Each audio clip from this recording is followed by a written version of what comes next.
feminism. It's one hell of a topic. From having a right to vote to being able to be independent, women have struggled with freedom for a very long time. And by that I mean Neolithic society kind of long. The concept of a power imbalance between men and women isn't new, which is why William Shakespeare knew exactly what he was doing by adding Ophelia to the plotline of Hamlet. Shakespeare actually wrote Hamlet back in the 1600s, when a lot of information was heavily censored, so he actually talked about feminism in a sexist way.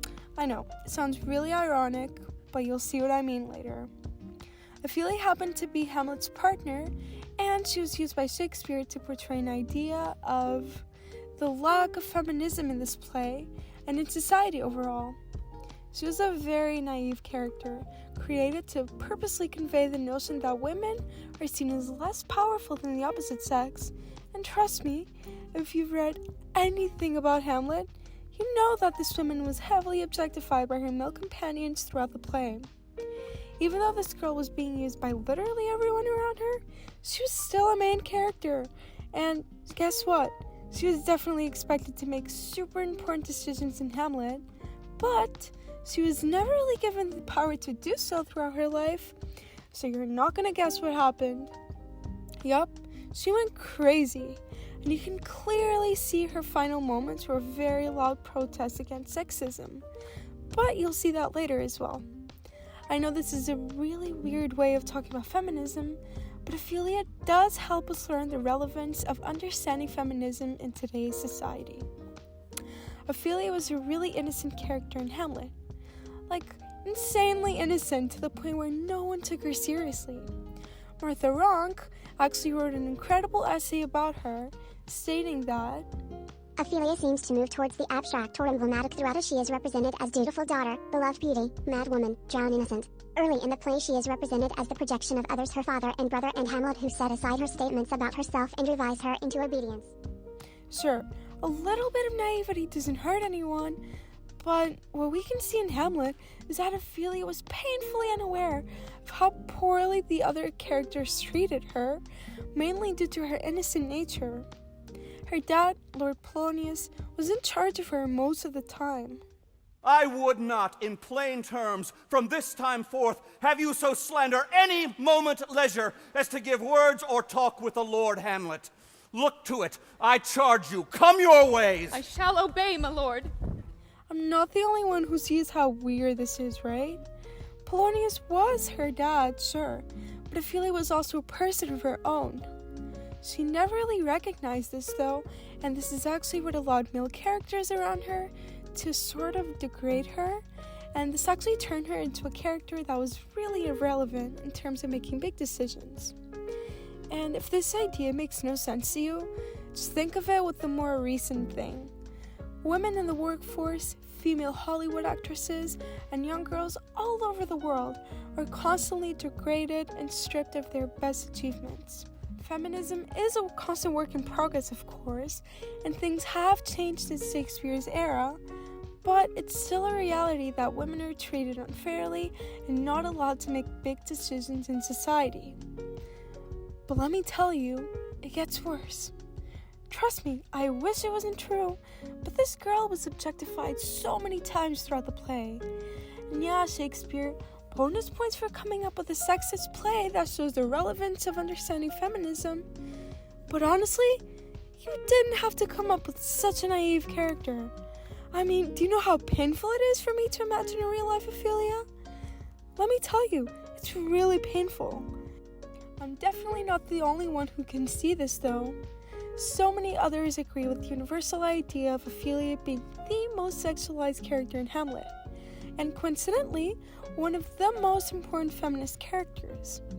In Joshua Cohen's Mermaid-like, The Tragedy of Ophelia's critical essay, he writes, Wntr describes the drowning Ophelia as mermaid-like. She brings into focus the precise nature of her tragedy, that of a young woman turned away at the threshold of sexual fulfillment, whose maiden love is slandered, rejected, and thwarted. Yeah, Cohen sounds pretty smart.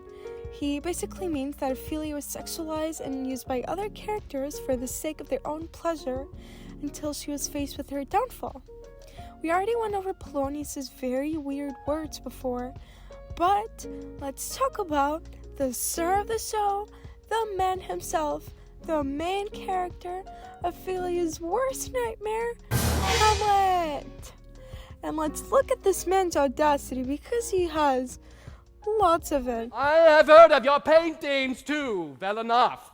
God hath given you one face, and you make yourself another. You jig, and you amble, and you lisp, and you nickname God's creatures, and you make your wantonness your ignorance.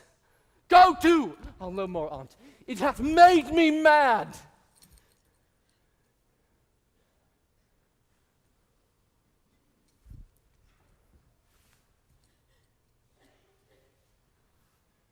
I say,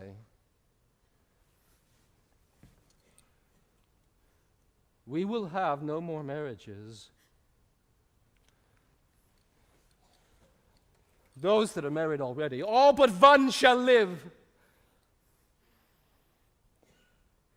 The rest shall keep as they are to a nunnery.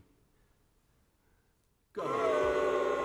Just so you know, by the way, a nunnery is actually a slang term for a whorehouse. I'm gonna be honest with you, if Hamlet existed in 2021, this guy would stay single forever. And you know what the worst part is? He acts like this throughout the entire play, and Ophelia can't help but to try and put up with this kind of behavior. Sickening. Honestly sickening. Which leads us into the ending of Hamlet. So Ophelia's last moments in Hamlet are quite tragic, actually. She ends up committing suicide by drowning herself. At this point, she goes mad because her opinions were shut down throughout her entire life. And now look, everyone's being so demanding and pretty much asking her to choose the fate of Denmark. I mean, if I was sexualized and diminished for ages, and then expected to be okay under so much pressure, I would probably have a breakdown too. Elaine Showalter's essay actually talks about the importance of Ophelia as a very important character in feminism by asking, Since Laertes calls Ophelia a document in madness, does she represent the textual archetype of woman as madness or madness as woman? And finally, how should feminist criticism represent Ophelia in its own discourse? What is our responsibility towards her as character and as woman? Everything leading up to the ending of Hamlet actually helps the reader understand how important it is to talk about feminism. Because, surprise, Ophelia's entire existence depicts the exact opposite of it. And even if that wasn't Shakespeare's actual intention, Hamlet portrays the consequences of silencing women and just overall having a sexist point of view in society. The point of feminism is to get rid of an imbalance between males and females, and honestly, Ophelia should have had the opportunity to speak up during the entire play, not just the ending. So, to conclude, Shakespeare should have given Ophelia her gaslight, gatekeep, girl boss moment because this girl had so much to offer to this play. Just kidding. But I kind of mean it. It's important to understand feminism, and even though it's usually misunderstood as an ideology of female supremacy, it's the opposite of that. I mean, we're not asking for a female-led government, you guys. We're asking for equal pay, maternity leave, access to education, and stuff like that. Society has made progress regarding the social topic of feminism, of course, and every single day, women become just a bit more powerful. So why do you think it's kind of important to take the play Hamlet seriously? And how do you think we can take a completely fictional women's storyline and use it to understand the relevance of females in society? Think about that one.